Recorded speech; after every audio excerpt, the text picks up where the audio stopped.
Amy. I'm Wendell. And I'm Patrick. And this is Yes, But Why? Podcast.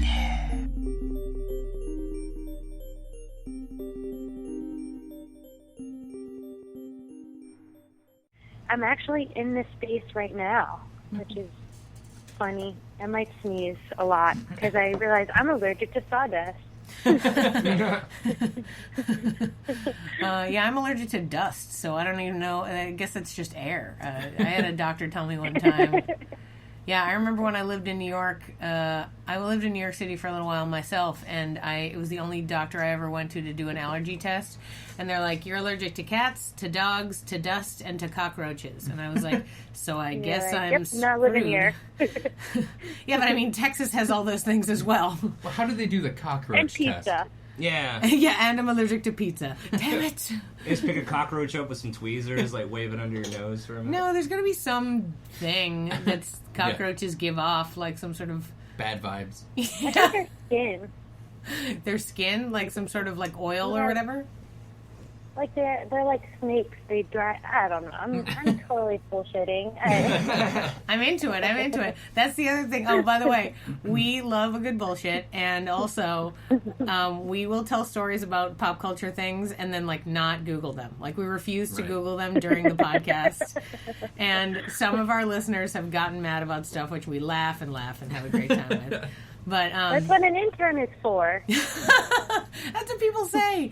Like, you should have somebody Googling stuff for you. And we're like, we'd rather be wrong. Like, as far as the pay scale goes, we're all interns. Yeah, that's true. Yeah, true. Like, we are our own interns. I'm getting class. I think somebody needs to get paid in order to have a free working intern. Somebody true. needs to be drawing money. Yeah, I think that's true. We pay money to be here. Hear ye. Amen. We are the interns to this studio, I think, is how this works. Yeah, because we're always trying to figure out how it works. And I'm always going, I hope this button works. Guys, it seems to be okay. That's how it works. Patrick brings coffee. It's like a whole thing. They do. You do. You bring like pizza and coffee. Yeah, I haven't done that in a while. You're the best intern. Now I'm hungry. Great. I mean, you're up for evaluation soon. Oh, so no. You might need to step that Little Caesars game back up. We've been doing Yes But Why for about a year now. We just had our 52nd episode, and we release weekly. So we've been doing this for a little while. Wendell and I used to have another co-host, and then she moved to Chicago to fulfill her Patrick improv murdered dreams. her and absorbed her powers. And then Patrick, who was our number one listener, became our other co-host. Wendell's mom. Number two listener. Sorry, Wendell's mom. Yeah, mom failed the audition. Yeah, well, she's too far away. I mean, it'd be really weird to have like a phone Don't co-host. make it sound like she could do this, because she'll sell everything she's got. She'll be on the road before we're done recording. She'll sell everything she's got. She's just gonna start sprinting here like Forrest Gump. That your mom, you just compared your mom to Forrest Gump. I think she will be very proud. She will be very happy. They shot that movie in South Carolina, so. Oh, I did not know that. That's crazy. The Vietnam parts and the really? Southern parts, yeah. Interesting. Really? Yeah, South Carolina looks like Vietnam. We're on a tangent already. I thought Houston would be where Vietnam, because there's a lot of like rice patches in Houston. Are there? Yeah. Really? Yeah. I didn't know that. There was a big influx of Vietnamese during that time period to the Gulf Coast. Because the climates are similar. Shrimping Okay. and whatnot, yeah. Yeah, I mean, it's pretty similar to South Carolina. It's super humid and just gross and lowlands and everything else. I think it's maybe the winter months that are a little... It's also covered in kudzu, which is like a... Kudzu? Yeah, you guys never heard of that? It's No. I thought that was a fake thing. Yeah. No, it's like a parasitic plant that grows in vines, and it grows like way too fast, so it overtakes whatever environment that it's introduced to. This is great. This is not great. All the land that my family owns is covered in kudzu. I'm writing that down. Yeah, and I want to know what kudzu is. Kudzu. Kudzu. Yeah. How do you spell kudzu? Kudzu. Wow. And, Don't Google it, but later maybe. It's an Asian plant that was brought over here and decimated the landscape. Wow. So Rachel, you've learned that Wendell's from South Carolina. He brings it up a lot. So Are you from New York originally? No, I bring up where I'm from a lot too. I'm from Kentucky, but I'm Jewish, so the like oxymoronic or a paradox. We don't meet too many of. Jews from Kentucky. Yeah, I guess not.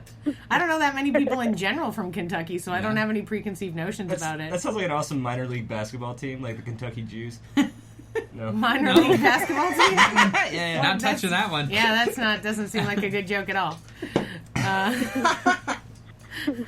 Wild. How did your parents get there? I mean, they're not originally from Kentucky. Are you like, I was like the long line of like the one Jewish family that ever made it to Kentucky and just stayed there forever?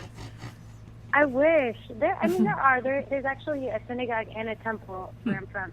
I'm from Lexington, Kentucky, and that's where University of Kentucky is, and the only sport we have is basketball.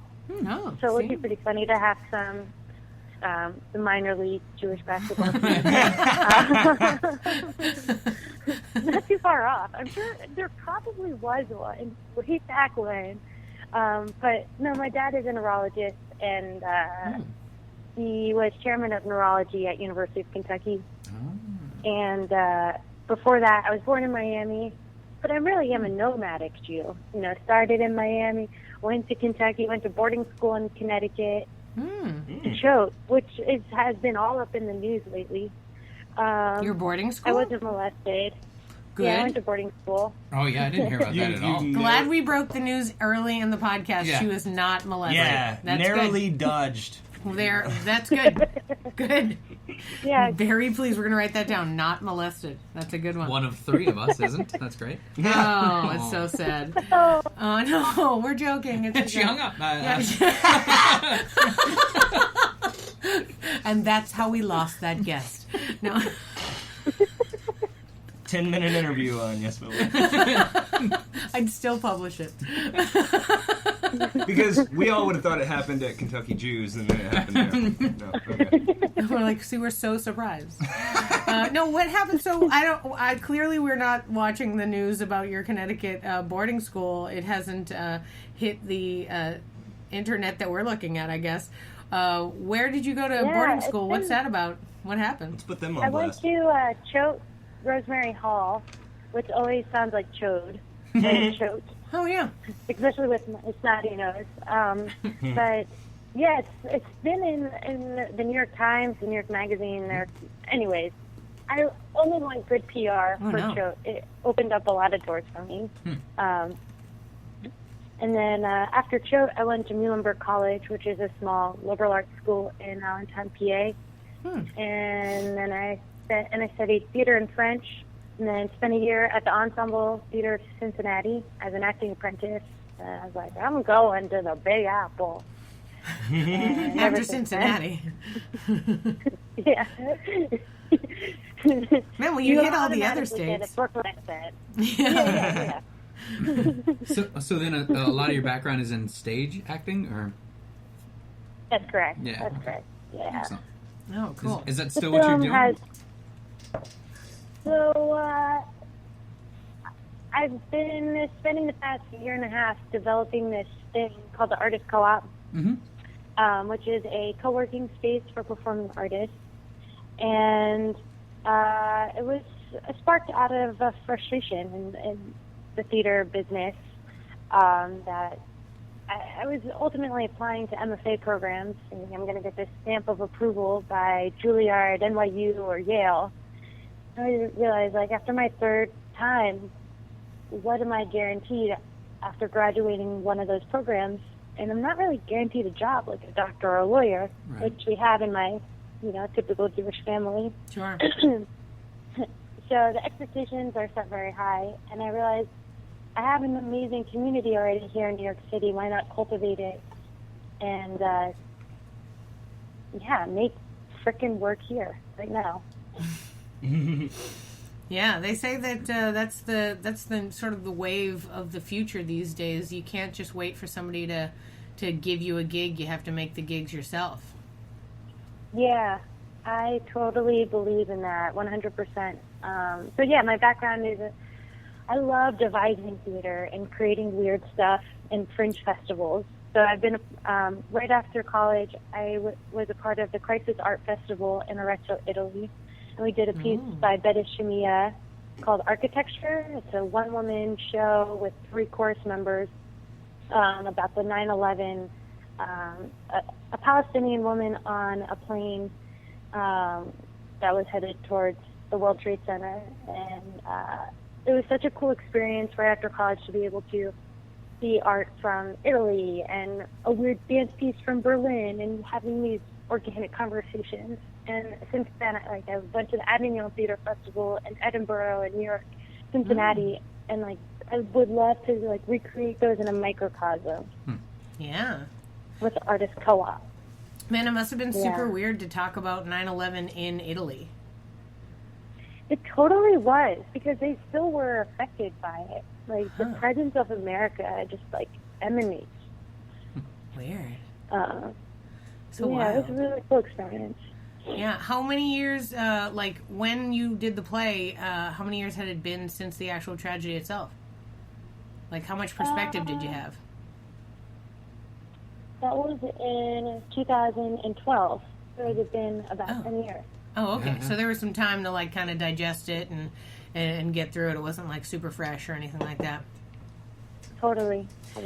Yeah, I make the joke that I actually moved to New York City right after 9/11.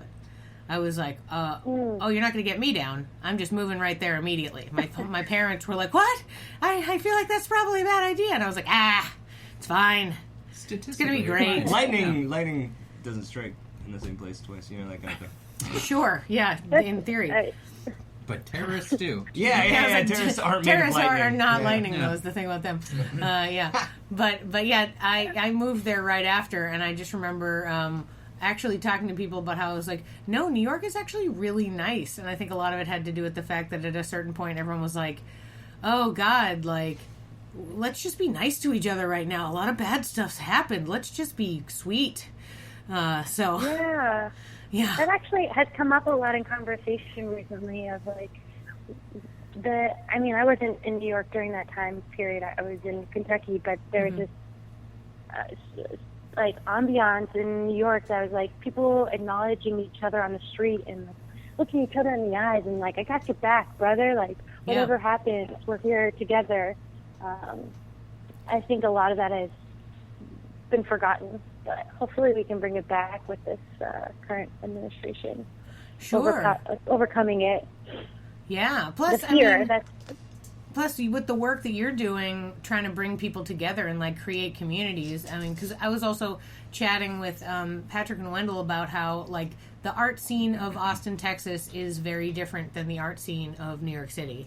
Of course, but but the need for the Artist Co-op was so important there, because in New York it always feels like everyone's in constant competition with each other, and there's this it's sort of a higher stakes thing. Even to this day, I lived there for 5 years, and to this day when I tell people I did anything at all in New York City, it raises the bar of it, even though it's no, in Austin I've done way higher caliber work, but at the same time, because it's in New York City, people are like, oh my God, that is amazing, and you're like, okay, I guess. Right. Sure. I performed in a shithole. Only one person was in the audience. It was And they're actually out in Gowanus, Brooklyn. So impressive.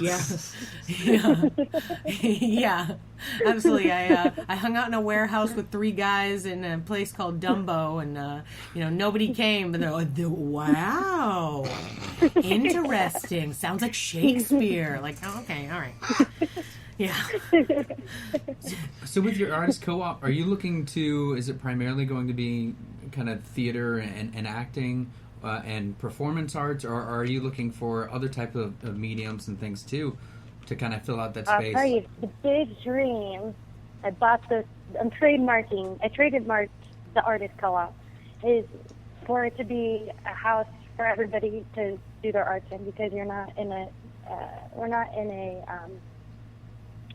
vacuum here. Mm-hmm. So as an actor, I still need scenic designers to help build my set, and eventually I'll need a web designer to help with my web series that I'm trying to create. And they're all interconnected. But I've been told I need to start small and get the idea buzzing and rolling before